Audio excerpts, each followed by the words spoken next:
নমস্কার বন্ধুরা, বুদ্ধ পূর্ণিমার শুভেচ্ছা জানিয়ে শুরু করছি আজকের নতুন পর্ব।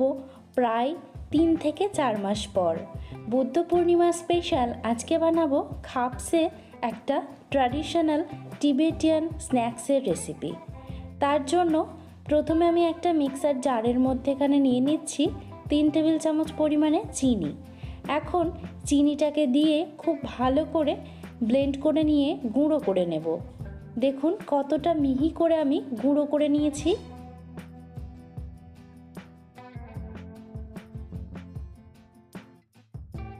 এখন এই গুঁড়ো চিনিটাকে একটা পাত্রের মধ্যে ঢেলে নেব। তারপর ডোটাকে রেডি করে নেব। তার জন্য একটা মিক্সিং বোলের মধ্যে আমি এখানে নিয়ে নিচ্ছি 2 কাপ পরিমাণ অল পারপাস ফ্লোর বা ময়দা।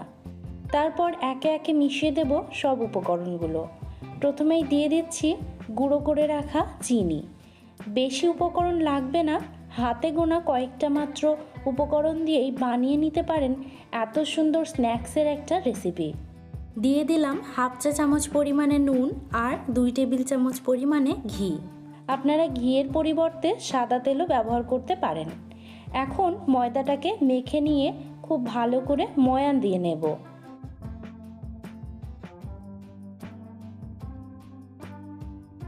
দেখুন ময়দাটা খুব ভালো মতন করে ময়ান দেওয়া হয়ে গেছে, তাই হাতের মুঠো করে নিলে একটা ভেজা বালির মতন টেক্সচার চলে আসবে।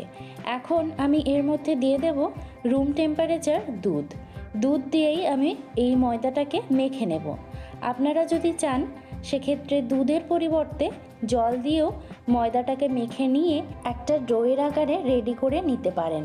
ডোটা রেডি হয়ে গেছে, আর ডোটা একটু তুলনামূলকভাবে নরম করেই মেখে নেব। তো একদম রেডি হয়ে গেছে ডোটা। এখন আমি এই ডোটাকে ঢাকা দিয়ে 15 থেকে 30 মিনিটের জন্য সেট হতে রেখে দেব। 15 থেকে 30 মিনিট পর আমি ডোটাকে একটা চপিং বোর্ডের উপরে নিয়ে নিয়েছি আর একবার ভালো করে মেখে নেব। আপনারা চাইলে এটা চাকতির উপরেও করতে পারেন। এবারে একটা চাকু দিয়ে আমি এই ময়দার ডোটাকে 2 ভাগে ভাগ করে নেব। একটা ভাগকে তুলে নিয়ে আমি আবারও ওই বাটির মধ্যে ঢাকা দিয়ে রেখে দেব, আর বাকি অর্ধেক ভাগটা নিয়ে লম্বা করে একটু ডলে নেব। তারপর এই লম্বা করা অংশ থেকে অল্প অল্প ছোট ছোট টুকরো করে কেটে নিয়ে আমরা এক একটা লেচি বানিয়ে নেব।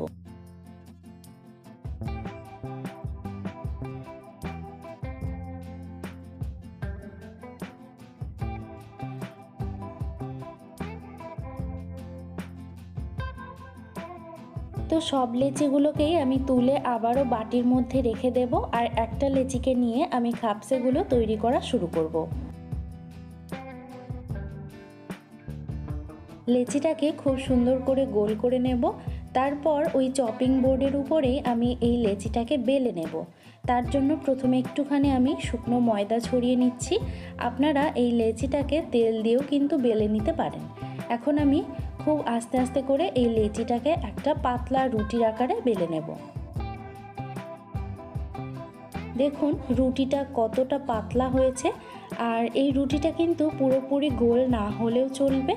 এখন যে স্টেপগুলো দেখাবো সেগুলো পরপর ফলো করলেই সুন্দর খাপসে আপনারা রেডি করে নিতে পারবেন। এই রুটিগুলোকে আমি লম্বা লম্বা স্ট্রিপসে কেটে নেব। সেই লম্বা স্ট্রিপগুলোকে আবার 2 ভাগে ভাগ করে কেটে নেব। একটা স্ট্রিপে 2টো করে খাপসে রেডি করব।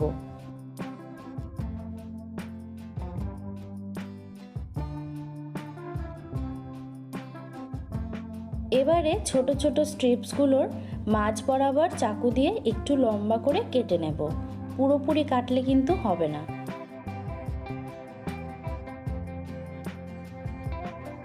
এখন এই রেডি করে রাখা স্ট্রিপসগুলো থেকে একটা নেব, আর এই স্ট্রিপসের এক মাথা নিয়ে এই ফাঁকা অংশের মধ্য দিয়ে বের করে নেব।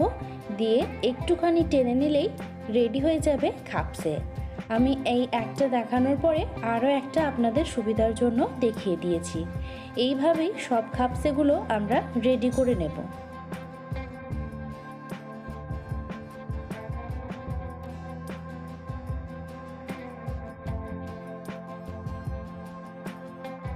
খাপসেগুলো এখন ভাজার জন্য রেডি হয়ে গেছে।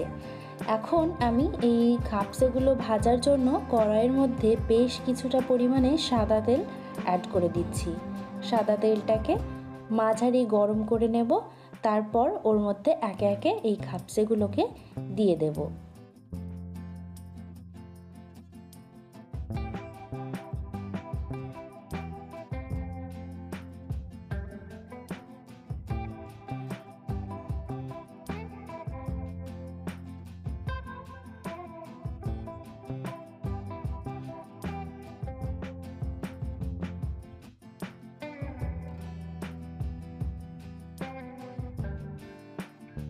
খাপসেগুলোকে লালচে রং ধরা পর্যন্ত ভেজে নেব মিডিয়াম টু লো ফ্লেমে।